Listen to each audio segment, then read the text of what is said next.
उत्तर प्रदेश के एक छोटे से गांव की यह कहानी है। इस गांव में लड़की का जन्म किसी अभिशाप से कम नहीं माना जाता। यह गांव ज्यादा बड़ा नहीं है। ज्यादातर लोग चौधरी अजमेर सिंह के भट्टे पर मजदूरी करके अपना पेट पालते हैं। उसी भट्टे पर धनवा नाम का एक आदमी भी काम करता है। उम्र लगभग 45 साल, अविवाहित और अकेला। शादी की उम्मीद उसने बहुत पहले ही छोड़ दी थी। उसे यकीन था कि वह उम्र भर कुंवारा ही रहेगा। लेकिन एक दिन गाँव का पुजारी उसके लिए एक लड़की खोज लाता है। उस लड़की का नाम है भवरी।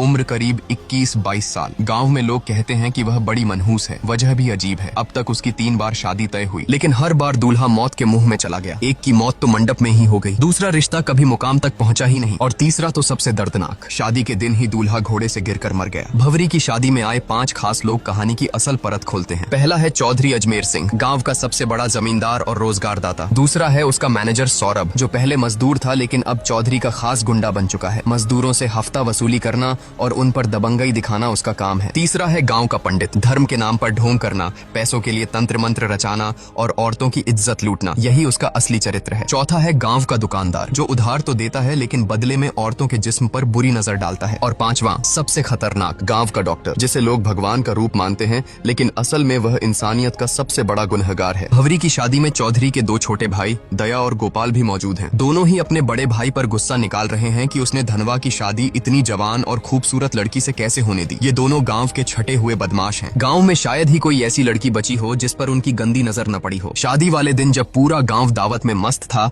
उसी रात चौधरी के दोनों भाई ने वह किया जिसकी किसी ने कल्पना भी नहीं की थी। वह गांव की एक मानसिक रूप से विक्षिप्त लड़की बसंती को बहला फुसलाकर जंगल में ले गए और दरिंदगी की सारी हदें पार कर दी। उसके बाद इस डर से कि कहीं वह किसी को सच न बता दे, उसे बेरहमी से मार डाला और लाश नदी में फेंक दी। उन्हें लगा कि यह मामला भी वैसे ही दब जाएगा जैसे पहले दबते आए हैं, लेकिन इस बार बात केवल कुकर्म तक सीमित नहीं थी, ये हत्या भी थी। गांव के लोग सन्न थे और पुलिस इंस्पेक्टर की चौधरी से पुरानी दुश्मनी भी सब जानते थे। अगले ही दिन जब चौधरी अपने भाइयों को पश्चाताप कराने मंदिर ले गया, तभी इंस्पेक्टर ने वहां धावा बोल दिया। पूरे गाँव के सामने उसने चौधरी के भाइयों को पकड़ लिया और जब चौधरी बीच बचाव करने आया तो इंस्पेक्टर ने गुस्से में उसके गाल पर ऐसा थप्पड़ जड़ा कि पूरा मंदिर गूंज उठा। इंस्पेक्टर ने गरजते हुए कहा, औकात है तो करा लेना अपने भाइयों की जमानत, लेकिन इस बार कानून की पकड़ से कोई नहीं बचेगा। भले ही उसके पास सीधे सबूत न थे, मगर उसे यकीन था कि डीएनए टेस्ट सच को उजागर कर देगा। थाने पहुंचने पर दोनों भाइयों की ऐसी खातिरदारी की गई कि आखिरकार उन्होंने सब कुछ कबूल कर लिया। चौधरी ने शहर के वकील से सलाह ली, लेकिन वकील ने साफ कह दिया कि मामला बहुत पेचीदा है, जमानत मुश्किल ही नहीं नामुमकिन है।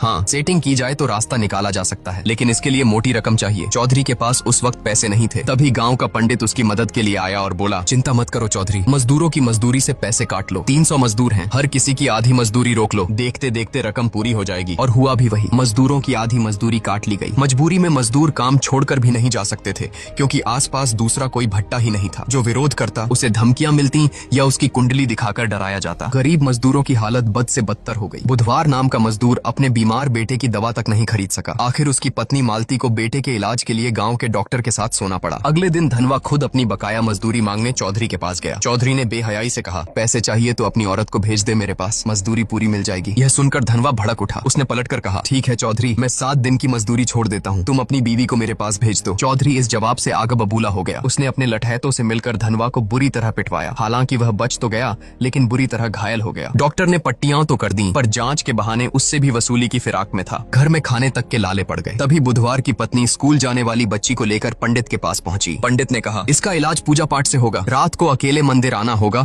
और वह भी सिर्फ एक वस्त्र में। जब उसने यह बात अपने पति को बताई तो उसने गुस्से में कहा, अगर पूजा से बीमारी ठीक होती तो दुनिया में डॉक्टरों की जरूरत ही न पड़ती। पंडित के मन में क्या गंदगी पल रही है, मैं सब समझता हूँ, इस ढकोसले में मत पड़ना, बच्चा अपने आप ठीक हो जाएगा। उस रात पुजारी देर तक मंदिर में इंतजार करता रहा। गाँव के लाला ने यह देखकर पंडित का मजाक उड़ाया। पंडित तिलमिला उठा। यह सुनकर डॉक्टर ने ठंडी सांस भरते हुए कहा, चिंता मत करो, अब देखना मैं क्या करता हूँ। अगले दिन डॉक्टर ने चौधरी की मदद से पंचायत बुलाई। पूरे गांव के सामने उसने हाथ में एक मेडिकल रिपोर्ट लहराई और बोला, गांव में महामारी फैलने वाली है और इस बीमारी का कारण है धनवा। लोग सन्न रह गए। बीमारी का नाम किसी ने सुना नहीं था, लेकिन रिपोर्ट देखकर सभी डर गए। गांव अनपढ़ और अंधविश्वासी था, इसलिए डॉक्टर और चौधरी का झूठ आसानी से सच मान लिया गया। भीड़ में खुसुर पुसुर होने लगी। नतीजा यही निकला कि धनवा को गाँव से बाहर निकाल दिया गया। बेचारा धनवा गाँव के बाहर एक टूटी फूटी झोपड़ी बनाकर रहने लगा। उसने भवरी को भी खुद से दूर कर दिया ताकि उसे भी ये बीमारी न लग जाए। भवरी अकेली पड़ गई। गाँव में अब उसके लिए जीना और भी मुश्किल हो गया। काम की तलाश में उसने चौधरी के भट्टे का रुख किया, लेकिन वहाँ उसकी जिंदगी नरक से भी बदतर थी। मजदूरों और लठैतों की नजरें उसके जिस्म पर गिद्ध की तरह टिकी रहती। इसी दौरान मुंबई से एक जवान लड़का गाँव आया। वह मजदूरों की हालत पर डॉक्यूमेंट्री बना रहा था। उसकी देखभाल का जिम्मा भवरी को दिया गया। खाना पकाना, सफाई करना। शूटिंग पूरी होने के दिन मूसलाधार बारिश हो रही थी। लड़के को छोड़ने जाते वक्त रास्ते में दोनों भीग गए और अंधेरे में एक दूसरे से लिपट गए। भवरी को लगा कि यह पल किसी ने नहीं देखा,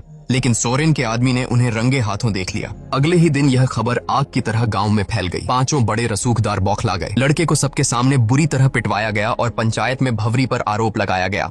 तमाशा देखने वालों में धनवा भी शामिल था। वह भवरी पर टूट पड़ा और बोला, तूने मुझे धोखा दिया है, अब हमारा कोई रिश्ता नहीं। अब भवरी पूरी तरह अकेली हो गई, न पति का सहारा न गांव का। दिन रात अपमान झेलने के बाद उसने वही रास्ता चुना जो गांव उसके सामने धकेल रहा था। उसने चौधरी और उसके चमचों को संदेश भेजा, अब मैं वही करूंगी जो तुम चाहते हो, लेकिन मेरी कीमत बाकी औरतों से 7 गुना होगी। पहले तो सबने इसे अनसुना किया, मगर रात गहराते ही पांचों रसूखदार बारी बारी से उसके घर पहुंच गए। बोली लगनी शुरू हुई। आखिरकार सबसे मोटी रकम लेकर एक ने भवरी का यह धंधा शुरू किया और यहीं से गांव की हवस की भूखी भीड़ टूट पड़ी। भवरी अब गांव की लानत नहीं, गांव की सबसे महंगी औरत बन चुकी थी। डॉक्टर से लेकर पुजारी तक, चौधरी से लेकर मजदूरों तक, हर कोई उसके जिस्म का सौदा करने लगा। जो औरत अपने अधिकार के लिए लड़ सकती थी, वही अब पूरे गांव की हवस का खिलौना बन गई। अब गांव में यह सब आम सी बात हो गई थी। भवरी की इज्जत बिक चुकी थी और कोई रोकने टोकने वाला नहीं था। उधर चौधरी अपने भाइयों की जमानत के लिए वकील के पीछे भाग दौड़ कर रहा था, लेकिन किस्मत को कुछ और ही मंजूर था। पैसे देने के बावजूद तभी जज का तबादला हो गया और चौधरी का पैसा डूब गया। वकील ने नया उपाय सुझाया, बसंती की दादी से समझौता करा लो, केस वापस ले लेगी। चौधरी भारी मन से दादी के पास पहुंचा, मगर वहां उसे ऐसा सच सुनने को मिला जिसने उसकी रूह तक हिला दी। दादी ने कहा, बसंती तेरी ही बेटी थी। चौधरी का दिल धक से रह गया। असल में सालों पहले उसका एक अवैध रिश्ता था और उसी से बसंती पैदा हुई थी। वह भले ही दिमागी तौर पर कमजोर थी, लेकिन खून तो चौधरी का ही था। यह सच्चाई जानकर चौधरी भीतर से टूट गया। गहरी खामोशी और तनाव ने उसकी आत्मा को ही घेर लिया। वह किसी से बात नहीं करता, हर वक्त गुमसुम बैठा रहता और आखिरकार मानसिक दबाव से उसकी मौत हो गई। किसी को समझ ही नहीं आया कि चौधरी जैसे ताकतवर आदमी का अंत ऐसे कैसे हो गया। लेकिन चौधरी की मौत के बाद भी गांव की गंदगी बंद नहीं हुई। इसी बीच डॉक्टर की बेटी भी बीमार पड़ गई। गुपचुप इलाज कराने पर पता चला कि उसे एड्स हो गया है। गुस्से में डॉक्टर उसे मारता पीटता रहा और पूछता रहा कि किससे मुंह काला किया। लड़की ने बताया कि उसका अफेयर डॉक्टर के असिस्टेंट मनु से था। जब मनु की पिटाई हुई तो उसने कबूल किया कि वह भवरी के पास भी जाता था। यह नाम सुनते ही डॉक्टर का चेहरा जर्द पड़ गया। उसे याद आया कि वह भी भवरी के पास कई बार जा चुका है, यानी कि भवरी अब मौत की वजह बन चुकी थी। धीरे धीरे पूरे गांव में मौतों का सिलसिला शुरू हो गया। औरतें हों या मर्द,